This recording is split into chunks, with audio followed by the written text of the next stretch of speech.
Holly Walker. Tēnā koe, Mr Acting Speaker, tēnā koutou i te whare. Well, 2013 has begun, and it started with the Green Party putting a set of bold new initiatives on the table to tackle what is likely to be one of the defining political issues in this House this year, the issue of housing affordability. And make no mistake, Mr Speaker, we have a housing crisis in New Zealand right now. It's a crisis of affordability, with home ownership increasingly out of reach for ordinary New Zealanders and rents skyrocketing, and it's a crisis of quality, with hundreds of thousands of children growing up in cold, damp, overcrowded, substandard homes that are making them sick. And this housing crisis is locking families out of home ownership, and it's locking children into poverty. It's putting pressure on our biggest city, Auckland, and it's all too real for the residents of earthquake-affected Christchurch. All over the country, but especially in those two cities, people are living in cars, in garages, in the backyards of family members, in camper vans and caravan parks, and increasingly on the street. And that's because of a lack of government investment and leadership and action to address this housing crisis. Now, we on the opposition side of the House have been talking about a housing crisis for quite a long time, Mr Speaker. But the government seems to have been pretending that it doesn't exist. So while we on this side of the House have been advocating for a greater commitment to state and social housing, the government has been selling and knocking down state houses. And while we on the opposition side of the House have been coming up with solutions to the housing crisis, the government, now that it has finally realised that there is a problem and it probably has to say something about it, has simply pointed the finger at local councils and said, well, it's their problem. Because apparently, Mr Speaker, the market would solve the housing crisis if only those pesky councils would allow more sprawl. Well, I've got news for the government, Mr Speaker. It is your problem. The housing crisis is your problem. The more New Zealanders who are locked out of home ownership or who live in poor quality, substandard or overcrowded rental accommodation, the more it's going to cost the government. Because having our population securely and safely housed is a public good, and it's something that we all benefit from. So if the market is failing, as Bill English has admitted it is, we all pay the price. So there's a real case for government leadership and government investment in the housing sector. We actually have a proud history of governments taking the lead on housing, going right back to the big state house builds of the early 20th century, to the old state advances loans, which allowed families to build their own homes, to the ability to capitalise on the family benefit to buy your own home. But somewhere along the line, governments lost sight of it. They gave up on housing, and none worse than this one. This government's approach to housing is not hands-on, it's sitting on their hands. By contrast, Mr Speaker, I'm very pleased to be part of a party that's prepared to put bold, innovative solutions on the table.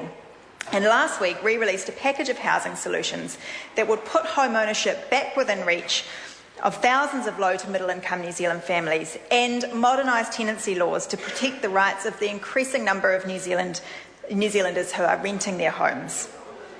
Our progressive ownership model would see low and middle income families living in affordable, efficient, accessible government-built homes and gradually purchasing equity in those homes.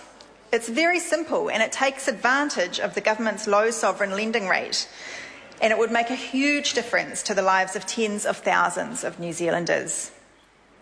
Our progressive ownership policy could also complement the Labour Party's Kiwi Build program, which is a good policy, but it's one that has some challenges. Namely, that families would still have to be able to save a deposit and qualify for a bank mortgage to be able to purchase one of the homes built under the Kiwi Build program. Setting some of these homes aside for progressive ownership would improve this policy for low and middle income New Zealanders, many of whom are perfectly capable of meeting their weekly housing costs and budgeting their weekly expenses, but who struggle to save for a deposit on a new home because the cost of rent and the cost of living is so high. Our progressive ownership policy makes economic sense as well.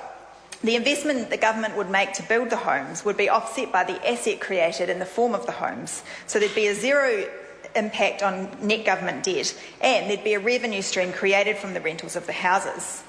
It would keep wealth in New Zealand, instead of funneling it into the coffers of Australian banks through mortgages, and it would create jobs and employment in the construction industry as well as flow-on economic benefits. So can we build these affordable, efficient, accessible homes and make them truly affordable? Absolutely we can. Last week I visited the Trust's Eco House in Waitakere, the first eco house built by Beacon Pathway in Auckland in 2005. It's a basic 3-bedroom home which is well orientated with solar water heating, rainwater collection, passive heating through its concrete floor, and it requires absolutely no heating, even in winter. How much did it cost? $220,000, Mr. Speaker. We can absolutely make these homes affordable. With good design, it is possible to build affordable, efficient, accessible homes, and the problem is not land supply, as the government would have you believe. We don't have to sprawl out into the urban limits and out of the urban limits and into our productive farmland to build enough homes for the families who need them right now, with all the hidden transport and infrastructure costs that sprawl would entail. There are enough sections to build 15,000 homes within the Auckland city limits right now, and I wish the government had listened to Len Brown on the radio this morning explaining that exact point. And there are exciting medium-density designs that can produce comfortable homes and livable neighbourhoods. We just need a government that's willing to get on with it. And when the Greens are part of the government, Mr. Speaker, that's exactly what we'll do. A Green government, Mr. Speaker, will also protect people like me who rent our homes. Home ownership rates have plummeted in the last 20 years, particularly amongst middle-income families, and more of us are living in rented houses, whether by choice or necessity. And in the Green Party, we believe that everybody should be able to have a secure, safe, warm home, whether they're renting or buying. Mr. Speaker, too many families live in cold, damp, overcrowded homes, and most of these are private rentals. And many of them, unfortunately, are state rentals, although at least the number of those is getting smaller as the government bowls them all down. What we need is a warrant of fitness for rental properties, and this really is an idea whose time has come. Mr. Speaker, you need a warrant of fitness for your car, although perhaps not for that much longer under this government, and we rightly expect that all kinds of goods and services meet minimum health and safety standards in order to be able to be marketable. So what could be more important than making sure we have adequate housing, given the huge role that it plays in our daily lives? Finally, we think renters have the right to more secure tenure in their homes.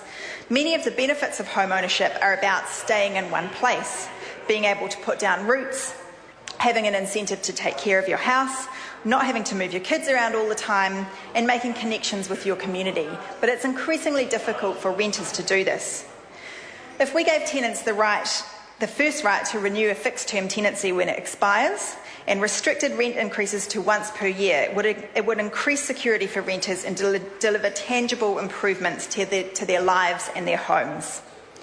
Of course, Mr. Speaker, alongside these changes of progressive ownership and modern tenancy law, we still need an increased investment in state and social housing to help those in the very greatest need and on the lowest incomes, and to offset the incredibly damaging policies of this government in the state housing sector during the last year.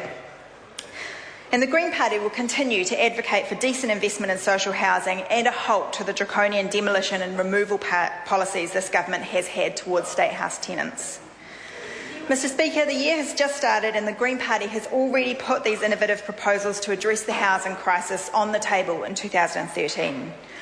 Unlike the government, we spent our holidays thinking about solutions, and we came back and put these new proposals on the table.